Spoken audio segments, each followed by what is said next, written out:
Church volume 4 అనే ఒక video మూలంగా ఈ ఒక దినము మనము నేర్చుకోబోయే విషయము ఏమనగా, సంఘం అనే చర్చు ఏదైతే క్రీస్తు ఒక దేహమై ఉన్నదో అది ఒక్కటే.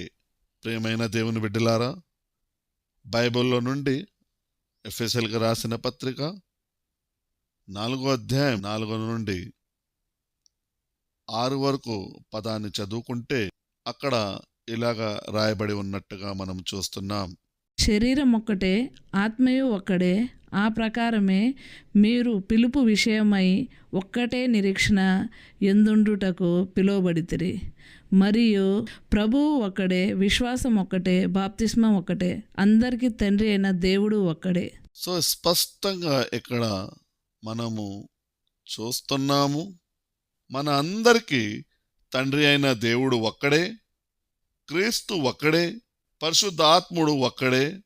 ఆ రీతిగానే మన నిరీక్షణ అనేది, మన విశ్వాసం అనేది, మన బాప్తిస్మా అనేది ఒక్కటే. వీటన్నిటిపై శరీరము ఒక్కటే అని మనము చూస్తున్నాం. ఆ ఒక్క శరీరం అనేది ఒక సంఘము, ఒక చర్చ్. ఎఫెసీయులకు రాసిన పత్రిక 1వ అధ్యాయము 22, 23వ పదాన్ని మనము చదువుకుందాం. మరియు సమస్తమును ఆయన పాదముల కింద ఉంచి సమస్తము పైని ఆయన సంఘమునకు శిరస్సుగా నిలిచెను. ఆ సంఘము ఆయన శరీరము. చదివిన లేఖన ప్రకారము క్రీస్తు సంఘం అనే చర్చు క్రీస్తు ఒక శరీరంగా పిలువబడినట్టుగా మనం చూస్తున్నాము. ఈ రీతిగా దేవుని వాక్యము మనకు సంఘం అనే శరీరము ఒక్కటే అని చెబుతున్నప్పుడు, ఈ ఒక దినము అనేకమైన బోధకులు బోధ వల్లే అనేకమైన సంఘాలని మనము బయలుపడి ఉన్నట్టుగా మనం చూస్తున్నాం.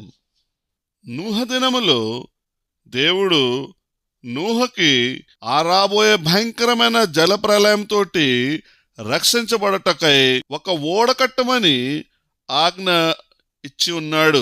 ఆదికాండము 6వ అధ్యాయము 14వ వచనము చదువుకొని ఈ ఒక్క మాటని రుజువుపరుచుకుందాం. చితిసారకపు మ్రానుతో నీ కొరకు ఒక ఓడను చేసుకొనుము. ఈ రీతిగా ఆ ఒక్క ఓడ ఆ ఒక్క దినము ప్రాణాలని రక్షించుటకై మూలము అయినట్టుగా మనము లేఖనములో చూస్తున్నాం. సో ప్రియులారా, ఈ ఒక్క సమయము మనము ఆలోచించే విషయము ఏమనగా, నోహ దేవుని మాట ప్రకారము ఒక ఓడ కట్టకుండా అనేకమైన ఓడలని కట్టి ఉంటే వాళ్ళు ఆ ఒక్క దినము ఆ ఒక్క భయంకరమైన మరణం నుండి రక్షింపబడేవారా? వాళ్ళు ఏ విధముగైనా రక్షింపబడేవారు కాదు. ఎందుకంటే దేవుని ఆజ్ఞ అతిక్రమమే పాపము. దేవుని బిడ్డలారా, దేవుని ఒక ప్రణాళికని మన రక్షణ కొరకై ఏదైతే అయ్యున్నదో దాన్ని మనము అర్థం చేసుకోవాలి. లేఖనము ప్రకారము రాబోయే సమయము అగ్ని ప్రళయమై ఉన్నది.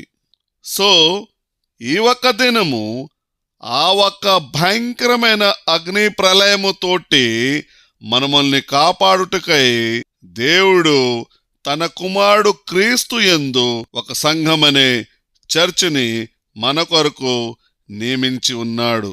మత్తయి సువార్త 16వ అధ్యాయము 18వ వచనాన్ని మనము చదువుకుందాం. మరియు నీవు పేతురువు, ఈ బండ మీద నా సంఘమును కట్టుదును, పాతాళలోక ద్వారములను దాని ఎదుట నిలువనేరవని నేను నీతో చెప్పుచున్నాను.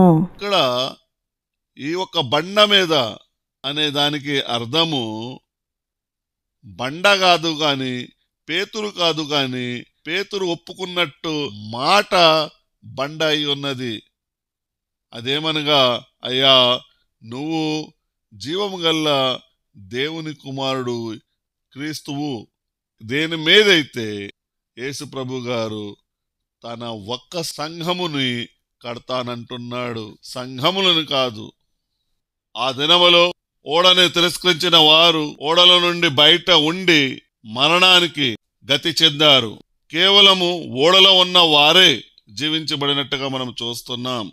అలాగనే ఈ ఒక దినము మన ఎదుట రగులుతున్న భయంకరమైన ఆ అగ్నిగుండముతోటి కాపాడబడటకు క్రీస్తు మూలంగా ఏర్పరచబడినట్టు ఆయన ఒక సంఘము మనకు అవసరమై ఉన్నది. కాబట్టి ప్రేలారా, మీకు హెచ్చరిక ఏమనగా ఆ ఒక సంఘమ విషయంలో మనము చాలా జాగ్రత్త పడి ఉండాలి. దేవుడు మిమ్మలను ఈ యొక్క వాక్యం మూలంగా దీవించును, ఆశీర్వించును గాక. ఆమేన్. అందరికి స్తోత్రములు, అందరికి వందనాలు.